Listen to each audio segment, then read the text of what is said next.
मतलब मैंने जीवन में ऐसा इंसान कभी नहीं देखा।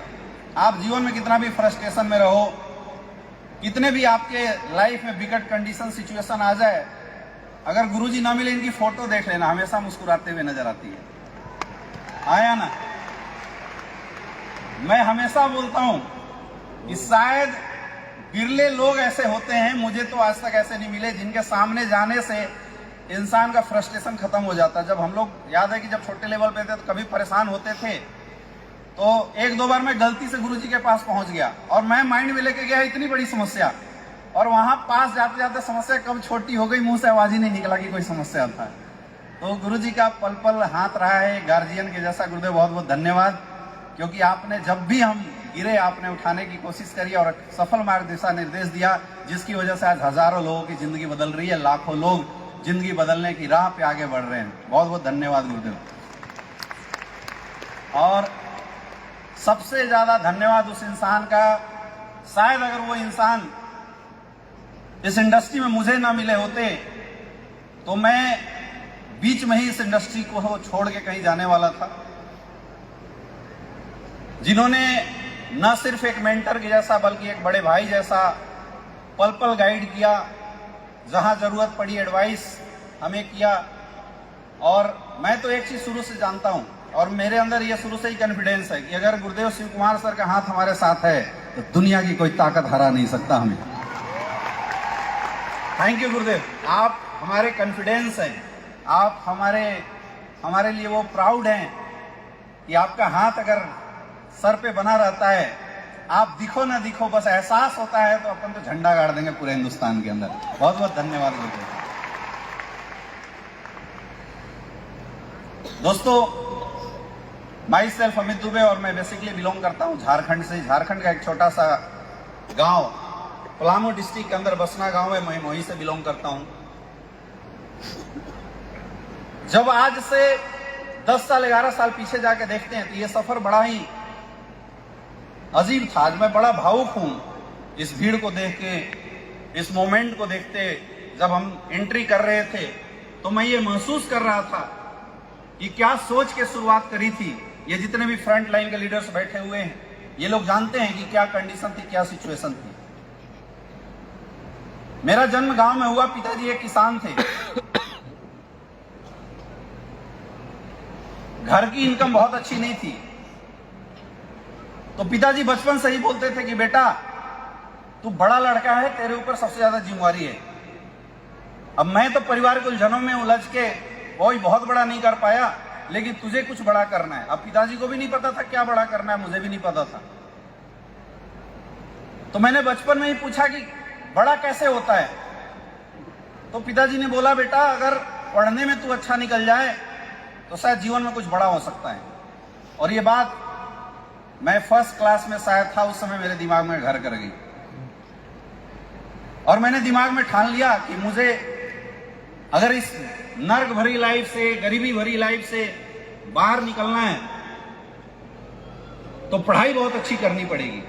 हाँ, मेरे खानदान के लोग बहुत अच्छे पोजीशन पे थे, मेरे जानने वाले लोग बहुत अच्छे पोजीशन पे थे, लेकिन मैं ये बताना चाहूंगा कि जब इंसान के घर में गरीबी होती है ना मेरे दोस्त, तो अपने भी दूरी बना लेते हैं, और जब पैसा आता है तो दूर के रिश्तेदार भी अपने बनने लग जाते हैं। यस या नो? ये बातें मैं बहुत बचपन से महसूस कर रहा था, और मैं ये सोच रहा था कि मेरे जितने भी दूर के रिश्तेदार हैं मेरे अपने बने। अब उसके लिए उपाय क्या है? अपनी एजुकेशन अच्छी करनी पड़ेगी। तो मैंने पढ़ाई दबा के किया, मैंने अपनी एजुकेशन पे फुल फोकस किया, और मेरा रिकॉर्ड था कि पहला क्लास से लेके आज तक मैं जिस क्लास में बैठा हूं कभी सेकंड नहीं आया हूं, हमेशा फर्स्ट डिवीजन से आया हूं शुरू से लेके। मुझे भी नहीं पता था आगे क्या होगा, क्योंकि एक गरीब परिवार, एक मिडिल क्लास परिवार के बच्चे बचपन से ही 3-4 ऑप्शन मार के चलते हैं ताकि ये ना पड़े तो वो आ जाए, जिंदगी के में मुंह की खानी ना पड़े। ऑप्शन बहुत सारे लेके चलते हैं। इसलिए मैंने एजुकेशन को बहुत स्ट्रॉन्ग किया। 95%, 98% मेरी ऐसी एजुकेशन बहुत अच्छी रही थी। जब 8, 9, 10th क्लास में पहुंचे तो अब चूज करना था कैरियर, क्या चूज करे। मुझे याद है मैं नवोदय विद्यालय से पढ़ा हुआ हूं। 10th के बाद नवोदय विद्यालय में दूसरे स्कूल में ट्रांसफर होता है, तो कुछ बच्चे जिनके पेरेंट्स थोड़े मजबूत होते हैं वो बाहर निकल जाते हैं, वहां से कोचिंग करते हैं, 11th 12th क्लास में पढ़ाई करते हैं, और फिर MBBS की तैयारी करते हैं, प्री एग्जाम की तैयारी करते हैं, IIT की तैयारी करते हैं। लेकिन मेरे पास इतने पैसे नहीं थे, मेरे पिताजी के पास इतने पैसे नहीं थे। मेरी सिस्टर की शादी हुई थी तो मैंने पिताजी से पूछा कि क्या करना है। बोले बेटा इतने पैसे अभी है नहीं, क्योंकि तुम्हारे 5 भाई बहन है, सबका कोटा मैं तुझे नहीं दे सकता, 2 साल तुझे और निकालने पड़ेंगे। मैं 11th-12th नवोदय विद्यालय में गया और ये सोच के गया कि परिस्थितियों का गुलाम नहीं बनूंगा, जो करना अब यहीं से करेंगे। मैंने अपनी 11th-12th की पढ़ाई करते हुए फर्स्ट अटेम्प्ट में MBBS का एग्जाम क्वालिफाई किया था। जब रिजल्ट आया न्यूज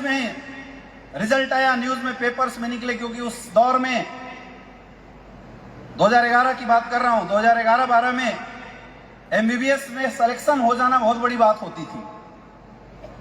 और मुझे मां सरस्वती का आशीर्वाद था कि मैंने खुद से तैयारी करी और मेरा एग्जाम निकल गया। अब आई एडमिशन की बारी, एडमिशन ले लिया। अब जब पढ़ाई शुरू किया तो आज के रेट में लोग बोलते हैं यार क्या करोगे पैसे का। मेरे दोस्त, अगर पैसा ना होना तो तुम अपने बच्चों को अच्छे से पढ़ा तक नहीं पढ़ सकते। चाहे कितना भी स्कॉलरशिप हो जाए, किताब कॉपी लेने के लिए तो पैसे चाहिए। हम लोग लाइब्रेरी का सहारा लिया करते थे, लाइब्रेरी में जाते थे, रात भर बैठ के सिलेबस निकालते थे, अपने होमवर्क कंप्लीट किया करते थे। ये सिचुएशन थी उस समय। लेकिन पता नहीं क्या था, परमात्मा को कुछ और ही मंजूर था। एक अनजान इंसान के माध्यम से ये डायरेक्ट सेलिंग इंडस्ट्री मेरी लाइफ में आई। अब इसको हम डेस्टिनेशन बोल सकते हैं कि शायद परमात्मा मेरे से करवाना कुछ और चाहता था, मैं रास्ता कुछ और चूज कर लिया था। ये इंडस्ट्री मेरी लाइफ में आई। जब इंसान पहली बार मेरे पास इस इंडस्ट्री का प्लान लेकर आया तो मैंने उसे बड़ा लताड़ा था, क्योंकि अपने अंदर ईगो था। पढ़े लिखे लोगों के अंदर एक बहुत बड़ा ईगो होता है कि मैं तो सेटल हूं, मुझे क्या जरूरत है। तो मेरे अंदर भी ऐसा एक ईगो था, मैंने उसको बड़ा लताड़ा। लेकिन चूंकि वो थोड़ा अपना करीबी था, उसने बताया कि कुछ नहीं करना है, लोगों को केवल जोड़ना है, और एक बार 10,000 का टीम बना दोगे तो 2 लाख रुपए हफ्ता, 8 लाख रुपए महीना फिक्स हो जाएंगे। मैं बच्चा था, गुमराह हो गया, करते ही है नेटवर्कर। मुझे लगा यार बात तो सही है, 5 साल में MBBS करेंगे, तब तक लपेट चपेट के वो बताते ना 1 साल में 10 के 100, फिर 1,000, फिर 10,000। तो 4 साल में मैंने भी कैलकुलेशन लगाया कि 5 साल में इधर MBBS निकलेगा, इधर 10,000 का टीम बनाएंगे, 2 लाख रुपए हफ्ता, 8 लाख रुपए महीना आएगा, मस्त हॉस्पिटल खोलेंगे, अपनी जिंदगी सेट। ये सोच के इस इंडस्ट्री के अंदर आ गया। लेकिन जब मैंने काम करना शुरू किया, लोग हमारे साथ आने शुरू हुए, बहुत सारे लोगों ने बिलीव में लेना शुरू किया, विश्वास करते थे और आने शुरू हुए, टीम बननी शुरू हुई। लेकिन बिना सीखा इंसान कहां तक काम कर सकता है। मैंने इस इंडस्ट्री में 4 साल विदाउट एनी अपलाइन काम किया था, 4 ईयर। एक सिंगल अपलाइन का मैंने दर्शन नहीं किया, अपलाइन होता क्या चीज है, जब हमने शुरुआत किया था। बिना एजुकेशन रिकॉर्डिंग लगा लगा के वहां से सुन सुन के हम लोग काम किया करते थे। टीम बनाते थे, टीम खत्म हो जाती थी, टीम बनाते थे, टीम खत्म हो जाती थी। कोई नॉलेज नहीं था। कुछ लोग ऐसे आए जो ला के बोलते थे सर वाकई इस इंडस्ट्री में कैरियर है क्या। तो हम लोग भी मोटिवेशन में बोल देते थे यस है।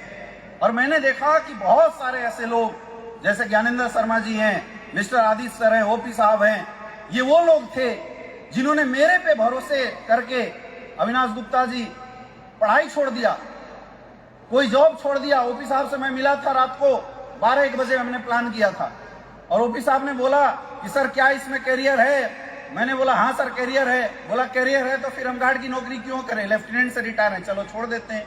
1 दिन में जॉब छोड़ दिया।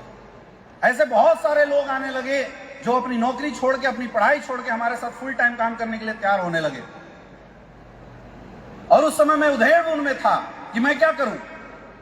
ये गलती से गलत डिसीजन ले लिया, लक्ष्य कुछ और, डिसीजन कुछ और, परमात्मा कहीं और संकेत कर रहा है। और मुझे लगता है कि काशी के अंदर शायद काशी विश्वनाथ मुझे आदेश देने की कोशिश कर रहे थे कि बेटा तेरा जन्म तेरी और तेरी परिवार की कैरियर के लिए नहीं हुआ, तेरा जन्म समाज की कैरियर बनाने के लिए हुआ है। तुझे डायरेक्ट सेलिंग के अंदर जाना पड़ेगा। और फिर मैंने निर्णय लिया कि अब जो लोग हमारे ऊपर विश्वास कर रहे हैं, भरोसा कर रहे हैं, उनके करियर के साथ मैं खिलवाड़ नहीं कर सकता। और मैंने डिसीजन लिया कि मैं इस इंडस्ट्री को अपना करियर बनाऊंगा। एक भटकाव था मेरी लाइफ में, क्योंकि पढ़ाई करते थे, दिन भर पढ़ाई करो, शाम को बिजनेस जमता नहीं था। तो मैंने MBBS क्विट किया और मैंने सेकेंडरी कोर्स में एडमिशन लिया, दूसरे कोर्स में एडमिशन लिया और पढ़ाई के साथ बिजनेस की शुरुआत करी, बिजनेस करना शुरू किया। और ये वादा किया था अपने लोगों से कि टेंशन मत लेना, धरती हिल जाए मैं छोड़ के नहीं जाऊंगा और रंग तो बदलेंगे मेरे दोस्त। आज यहां बहुत सारे ऐसे लोग हैं जो एग्जाम्पल हैं। 3, 4, 5 साल स्ट्रगल, 4 साल स्ट्रगल करने के बाद जब जीवन में कुछ नहीं हो रहा था, एकाएक मेरे पास शिव कुमार सर का उस समय कॉल आया था और सर ने मेरे से पूछा, सर क्या चल रहा है, चले ना चले? मैं बोला सर बढ़िया चल रहा है। बोला करियर लगाओगे? मैंने बोला लगाऊंगा। बोले लगाओगे तो मैं साथ दूंगा। मैं बोला सर आ जाइए। और वाराणसी के अंदर स्वयं शिव शंकर ने शिव कुमार सर को हमारे पास भेज दिया। क्या गजब का कॉम्बिनेशन है। मेरा कॉन्फिडेंस डबल हो गया। और तब से लेके आज तक मैं गुरुजी से एक ही चीज बोलता हूं, सर साथ देना, आग लगा के रख देंगे पूरा हिंदुस्तान के अंदर। हमें ना सेमिनार चलाना आता था, ना मीटिंग करना आता था, ना हमें ट्रेनिंग लेना आता था। सर आए, सर ने बोला यार तुम लोग इतने दिन तक काम कैसे कर रहे हो? मैं बोला सर ऊपर वाले की रहमत से चला रहे हैं सब कुछ। मुझे याद है कि जब गुरुजी आए थे बनारस के अंदर तो 80 घाट के बगल में 1500 का किराया का रूम लेके मैं और गुरुजी उस रूम में रहते थे और इस बिजनेस को करते थे। और वो इतना खतरनाक रूम था, एक बार बरसात में हम लोग रात को 2 बजे आए, सोए, सुबह उठ रहे तो हमारे जितने भी सामान थे वो पानी में तैर रहे हैं। बाढ़ आ गई, इतने खतरनाक थे। वो भी बाढ़ कैसे आई? बाथरूम की तरफ से बाढ़ आ गई। गंगा में उसका विकास था, बाढ़ आया, गंगा जी ने उलट दिया। गुरुजी उठे, बोले यार ये भी दिन आएंगे अमित जी, और आने वाले समय में जब करोड़पति बनेंगे, करोड़ों का मजा लेंगे, तो वो भी दिन आएंगे। हम बोले जी गुरुजी। इस तरीके से हम लोगों ने शुरुआत किया। 1.5 साल मेहनत करने के बाद भी ये समझ में नहीं आ रहा था करियर बनेगा नहीं बनेगा। अब हम बच्चे थे, गुरुजी तो बड़े थे, गुरुजी रिटायरमेंट ले लिए थे, हम बच्चे थे। मैं बार बार डिमोटिवेट होता था कि सर इधर MBBS छोड़ दिया। और मजे की बात सुनो, मैंने अपने फैमिली में किसी को नहीं बताया मैं MBBS छोड़ दिया हूं। तो मेरे घर वाले अंदर अंदर खुश रहते कि 5 साल बाद बेटा निकलेगा तो डॉक्टर बन के निकलेगा। इधर मैं लगा हुआ हूं डायरेक्ट सेलिंग इंडस्ट्री के अंदर, तो मैं कभी कभी अंदर से डरता भी था। गरीब परिवार, घर का इकलौता बेटा, माँ बाप का आशाएं हमारे ऊपर है। फिर जब अपने लोगों की आशाओं को देखता था तो ऐसा लगता था कि यार हारना नहीं बेटा किसी भी तरीके से। तो मैं गुरुजी से बोलता था, गुरुजी क्या प्रॉब्लम है, क्यों नहीं हो रहा है, कैसे नहीं हो रहा है? और तब तक हमारे गुरुदेव महिपाल सर ने किसी शुभ काम का शुरुआत कर दिया था।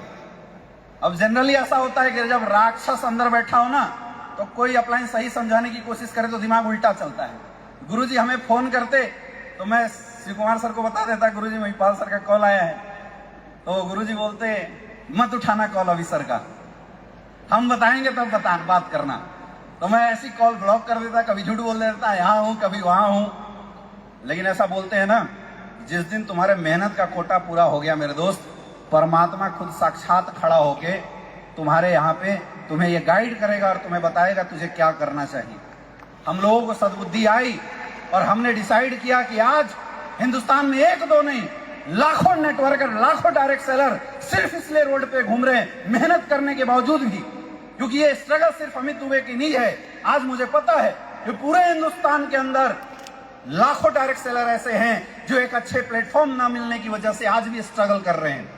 डेली सुबह घर से बाहर निकलते हैं, दिन भर मेहनत करते हैं, 5-5, 6-6 साल गुजार देते हैं, लेकिन जिंदगी नहीं बदलती। सिर्फ एक ही रीजन, अच्छा प्लेटफॉर्म। हम लोगों ने डिस्कस किया और ऊपर वाले ने भी ऐसा सिग्नल दिया। कई बार ऐसा होता था कि गुरुजी हमसे बिना बताए दिल्ली में आके मीटिंग करते थे। अब डाउनलाइन तो डाउनलाइन होता है, हम लोग साथ में रहते, मुझे पता तो चल जाता था, लेकिन गुरुजी बताते नहीं थे कि मैं मीटिंग करके आया हूं। तो मैंने अंदर से भांप लिया एक बार। मैंने बोला गुरुजी या तो डिसीजन ले, तो मैं तो चला, क्योंकि उस समय मेरा लगभग PG में एडमिशन था और उसके बाद मैं रिसर्च में जाने वाला। मैं बोला चल MBBS छोड़, इधर तो डॉक्टर बनेंगे, कम से कम कुछ तो काम होगा। मैंने बोला गुरुजी आप डिसीजन लीजिए, दुनिया का कोई इंसान साथ देगा नहीं देगा, अमित दुबे साथ देगा, सारा दुनिया हिल जाए मैं आपका साथ नहीं छोड़ूंगा। कमिटमेंट पक्का था। सर ने बोला साथ देगा, मैं बोला 100% साथ दूंगा। सर डिसीजन लीजिए। मुझे नहीं पता था क्या होता है बोनस, मुझे नहीं पता था क्या होता है SAO, मुझे नहीं पता था क्या होता है जियो, मुझे नहीं पता था क्या होता है इम्यूनोडॉग, मुझे नहीं पता था क्या होता है थंडर ब्लास्ट। मुझे सिर्फ इतना पता था कि शिव कुमार अगर अपने साथ है, दोनों मिलके पूरे हिंदुस्तान को हिला के रख देंगे। और मेरे दोस्त, उस 1500 के रूम से शुरुआत हुई एसलीपीएस वेलनेस की बनारस के अंदर।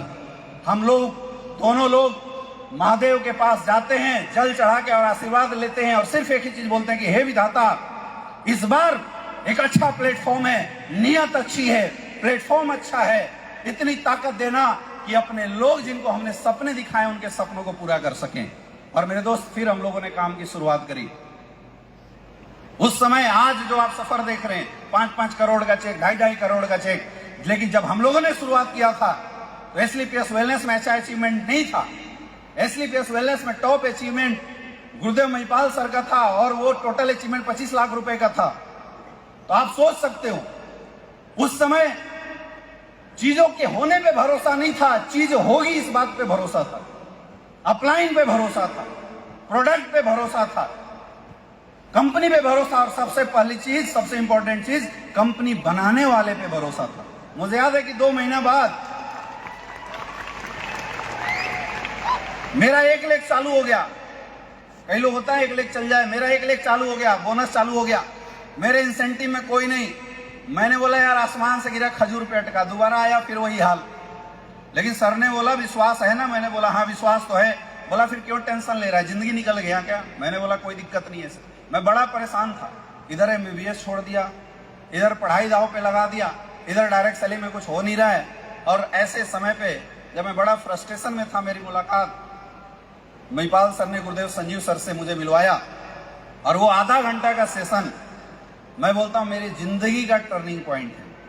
आज तक वो काम LLT ने मेरे जीवन में नहीं किया होगा जो काम उस आधे घंटे के सेशन ने किया। बिल्कुल माइंड ओपन कर दिया, दिमाग खोल के रख दिया और मैंने उस दिन समर्पित किया। मैं बोला अब सर बिल्कुल ना अप देखना ना डाउन देखना है, बस फ्रंट देखना है, घोड़े जैसा दोनों साइड में ब्लॉकेज लगाना है और बस चलते जाना है। और मेरे दोस्त, इस सफर की शुरुआत 2016 में एसलीपीएस वेलनेस की शुरुआत वाराणसी से हुई। लोग आने शुरू हुए, लोगों का कारवां आना शुरू हुआ। मुझे याद है कि जब एसलीपीएस वेलनेस में हमने शुरुआत किया था, मैं और गुरुजी, शुरुआत के 1.5 महीना न मैं सोया न गुरुदेव शिव कुमार सर सोए थे। और यहाँ जितने भी आज डायमंड एंड अबव लीडर्स दिखाई दे रहे हैं आपको, black diamond and above leaders दिखाई दे रहे हैं, हर एक डायमंड के साथ, हर एक ब्लैक डायमंड के साथ, रॉयल डायमंड, क्राउन डायमंड के साथ हम लोगों ने ग्राउंड में जाके मेहनत किया, घर घर में जाके लोगों के साथ मेहनत किया है। मैं और रवि जी बनारस की गलियों में जाते थे। रवि जी के पास एक बाइक थी और वो ऐसी बाइक थी जिसमें साइलेंसर के अलावा कुछ नहीं बजता था, हॉर्न भी नहीं बजता था, लेकिन वो स्टार्ट होती बुलेट की फुल फील मारती थी। ऐसे बाइक पे बैठ के हम लोग गली गली में जाते थे, लोगों को हेल्थ अवेयरनेस प्रोग्राम करते थे, लोगों को समझाते थे इस इंडस्ट्री के बारे में, लोगों को बताते थे कुछ बड़ा होगा, लोगों को दिखाते थे सपना बड़ा होगा, लोगों को बताते थे आने वाले समय में करोड़ों रुपए कमाएंगे। मेरे दोस्त, कुछ लोगों ने मजाक भी उड़ाया और कुछ लोगों ने साथ दिया। जो मजाक उड़ाया उनका मजाक बन चुका है और जिन्होंने साथ दिया आज वो करोड़पति बन के सामने खड़े हैं। ये फर्क आया है, ये फर्क आया है। उम्र कच्ची थी, उम्र कच्ची थी, लगभग 23 साल की उम्र रही होगी। जब लोगों के बीच में जाते थे, लोग बोलते तेरा दाढ़ी भी नहीं आया है, देख मेरे पक गए, तू अभी शुरुआत किया है, हमने कितने दिन करके छोड़ दिए। लोग समझाते थे, कुछ ताना देते थे, कुछ पुचकार के निकाल देते थे, लेकिन अपनी भी जिद थी। मैंने बोला सफलता तजुर्बे से नहीं, सफलता तो मेहनत से आती है, घिसने से आती है, रगड़ने से आती है। मेरे दोस्त, हमने जब MBBS छोड़ा था तो मेरे बहुत सारे प्रोफेसर, मेरे बहुत सारे दोस्त मेरा मजाक उड़ाने लगे थे। लोग बोलते थे तूने बर्बादी लिख दिया अपना, लोग बोलते थे कि तू और तेरा जीवन में कुछ हो नहीं सकता, तेरे से घटिया डिसीजन किसी का नहीं है, ऐसा लोग बोला करते थे। हम उस समय एक ही चीज सोचते थे, ये डिसीजन लोगों के लिए लिया है और जब लोगों का भला होगा तो परमात्मा अपना भला खुद कर देगा। और ये ताकत है एसलीपीएस वेलनेस की। आज एसलीपीएस वेलनेस में काम करते हुए लगभग 7.5-8 साल हो रहे हैं। कमाल की बात सुनो, हमने एसलीपीएस वेलनेस में शुरुआत भी 1 मई को किया था और ये शो लगभग 10 दिन बाद हो रहा है। एग्जैक्ट 8 साल 9 दिन हो रहे हैं एसलीपीएस वेलनेस में हमें काम करते हुए। एग्जैक्ट नवंबर, यही मई का महीना था, जब हम लोग शुरुआत किए थे। वो आज भी याद है जब गुरुजी आए थे बनारस के अंदर बिजनेस प्लान लेके, तो हमारे साथ पुराने कुछ फाइटर्स थे, कोई इधर रो रहा है, कोई इधर गा रहा है। आदि सर तो गाड़ी उठाया घर भाग गया, कोई चिल्ला रहा है, कोई साथ देने की बात कर रहा है, कोई बोल रहा है पता नहीं करियर बनेगा नहीं बनेगा।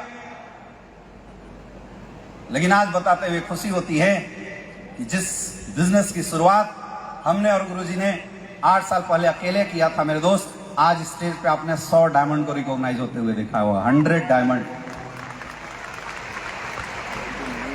आज 100 डायमंड खड़े हो चुके हैं। और वो लोग जो शुरुआती में हमारे साथ थे,